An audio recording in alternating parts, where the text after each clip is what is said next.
नमस्कार दोस्तों, स्वागत है आप सभी लोगों का जर्नी टू आईएएस पीसीएस के यूट्यूब चैनल पर। चलिए सबसे पहले आज की क्लास के 5 एमसीक्यूज सॉल्व कर लेते हैं, उसके बाद में कुछ बातें करते हैं। आज के जो एमसीक्यूज हैं उसमें से जो आपको टॉपिक कवर करने हैं वो हैं, पहला टॉपिक है आपका खिलाफत आंदोलन। खिलाफत आंदोलन। दूसरा टॉपिक है जो आपको कवर करना है असहयोग आंदोलन। तीसरा टॉपिक जो है आपको कवर करना है वो है आपका स्वराज पार्टी की स्थापना। स्वराज पार्टी की स्थापना। और जो चौथा टॉपिक है वो है आपका साइमन कमीशन। Simon commission. खिलाफत आंदोलन, असहयोग आंदोलन, स्वराज दल की स्थापना और साइमन कमीशन का भारत में आगमन। ये 4 टॉपिक है, हालांकि इनमें से एक ही बड़ा टॉपिक है असहयोग और सारे मिनी टॉपिक्स हैं। चलिए सॉल्व करते हैं। सबसे पहले खिलाफत आंदोलन के मुख्य उद्देश्य निम्नलिखित में से कौन कौन से थे? पहला, भारत में मुसलमानों में ब्रिटिश विरोधी भावना उत्पन्न करना। दूसरा, मुस्लिम समाज का सुधार करना। तीसरा, पृथक निर्वाचक मंडल की मांग और खिलाफत का रक्षण करना। ऑटोमन साम्राज्य की रक्षा और खिलाफत का रक्षण करना। नीचे दिए हुए कूटों से सही उत्तर का चयन कीजिए। आप वीडियो को पॉज करिए और सारे सॉल्व करिए, और जितने आपने सॉल्व किए हैं कमेंट करके जरूर बताइएगा। चलिए हम सॉल्व करते हैं इसको। इसका पहला ठीक है कि मुसलमानों में ब्रिटिश विरोधी भावना उत्पन्न करना इसका लक्ष्य था, और इसका एक चौथा ठीक है, ऑटोमन साम्राज्य की रक्षा और रक्षण करना। ठीक है, तो इस प्रकार से आपका ऑप्शन हो जाएगा डी। ठीक है, मुस्लिम समाज का सुधार करना उद्देश्य नहीं था दूसरा। ठीक है, तो ये इस प्रकार से आप एलिमिनेट भी कर सकते हैं, राइट। और पृथक निर्वाचन मंडल की मांग और खिलाफत का रक्षण ऐसा कोई नहीं था, क्योंकि 1909 में मार्ले मिंटो के तहत पृथक निर्वाचक मंडल दे दिया गया था। ठीक है, और लखनऊ समझौता जो 1916 में हुआ था, कांग्रेस ने भी सहमति दे दी थी। इस प्रकार से डी हो जाएगा। चलिए नेक्स्ट क्वेश्चन देखते हैं आज की क्लास का। नीचे कथनों पर ध्यान दीजिए। असहयोग आंदोलन से कांग्रेस सर्वप्रथम जन आंदोलन बनी। हिंदू मुस्लिम एकता में वृद्धि हुई। जनता के मन से ब्रिटिश शक्ति का भय हट गया। ब्रिटेन की सरकार भारतीयों को राजनीतिक रियायतें देने को राजी हुई।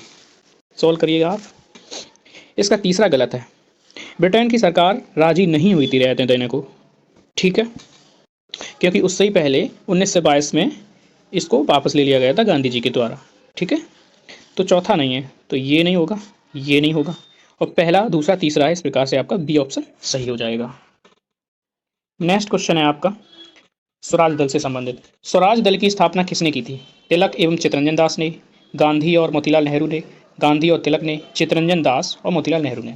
तो ऑप्शन आपका हो जाएगा डी, सी आर दास और मोतीलाल नेहरू ने। हुआ क्या था, 1922 में कांग्रेस की अध्यक्षता कर रहे थे चित्तरंजन दास। ठीक है, सी आर दास। 1922 में सी आर दास अध्यक्षता कर रहे थे। उस समय गया अधिवेशन हुआ था, गया। ठीक है, बिहार में जो गया जगह है ना, वहाँ पर बैठक हुई। तो उस समय कांग्रेस का आंदोलन वापस ले लिया था गांधी जी ने। तो ये कह रहे थे कि हमें असहयोग को विधानमंडल में ले जाना चाहिए था, लेकिन कांग्रेस के जो अपरिवर्तनवादी लोग थे उन्होंने मना कर दिया। तो फाइनली ये कांग्रेस से चले आए थे, इन्होंने त्यागपत्र दे दिया था। और सी आर दास ने और मोतीलाल नेहरू ने, सी आर दास ने और मोतीलाल नेहरू ने मिलकर 1923 में पार्टी की स्थापना की थी, स्वराज दल। ठीक है, नेक्स्ट क्वेश्चन देखते हैं। ये टॉपिक आपको कवर करना है। ठीक है, छोटा ही सा टॉपिक है, ये काफ़ी अच्छा क्वेश्चन है। निम्नलिखित घटनाओं का सही कालक्रम चुनिए। पहला है लखनऊ समझौता, दूसरा स्वराज दल की स्थापना, ये तो आपने देख लिया। जलियांवाला हत्याकांड, बाल गंगाधर तिलक की मृत्यु। अब बताइए, जैसा कि मैंने कहा पॉज करके बता सकते हैं। हम इस प्रकार से वेट करेंगे फिर बताएंगे, तो वीडियो काफ़ी लंबा हो जाएगा। पहला है लखनऊ समझौता। लखनऊ समझौता हुआ था 1916 में।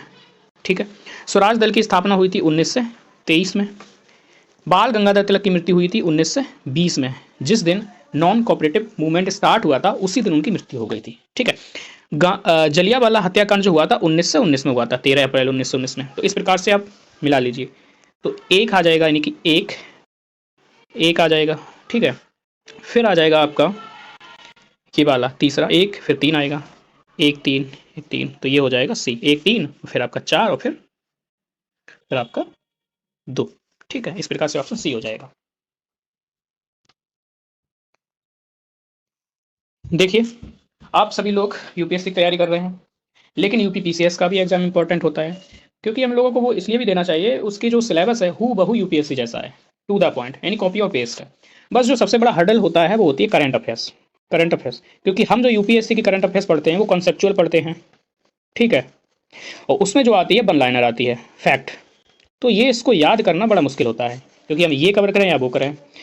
तो आप अगर यूपी पीसीएस का एग्जाम दे रहे हैं, या फिर आरओ का दे रहे हैं, ठीक है, या फिर किसी स्टेट का भी दे रहे हैं, तो आप करंट अफेयर्स के लिए देख सकते हैं। हम पूरी करंट अफेयर्स कवर करा रहे हैं पिछले 6 महीनों की। और वो भी आपको सारी याद करवा दी जाएगी, ठीक है, ट्रिक के माध्यम से। अगला क्वेश्चन है कि निम्नलिखित कथनों में से कौन साइमन कमीशन के संबंध में सही है? कथनों के नीचे दिए गए कूट से सही उत्तर चुनिए। पहला, इसकी नियुक्ति 1919 के एक्ट के क्रियान्वयन की पूछताछ के लिए की गई थी। सर जॉन साइमन इसके अध्यक्ष थे। इसने संघीय सरकार के लिए संस्तुति दी थी, यानी कि प्रस्ताव दिया था या रिपोर्ट दी थी, सुझाव दिया था। भारतीय नेताओं ने इसका खूब विरोध किया। इसका डी सही है, सभी सही है, ठीक है। अब जो आज का क्वेश्चन है वो ये है, ये आपको बताना है, ये हम नहीं बताएंगे। वह कौन व्यक्ति थे जिन्होंने लाहौर में साइमन कमीशन का विरोध किया था और इस दौरान लाठीचार्ज हो गई थी और उनके सर में चोट आ गई थी, जिससे कि वो शहीद हो गए थे, उनका देहांत हो गया था। वो व्यक्ति कौन थे, उनका नाम बताना है आपको कमेंट करके, ठीक है। ठीक है, क्लास पसंद आए तो लाइक करें, सब्सक्राइब करें, शेयर करें। मिलते हैं अगले वीडियो में। Thank you, all the best.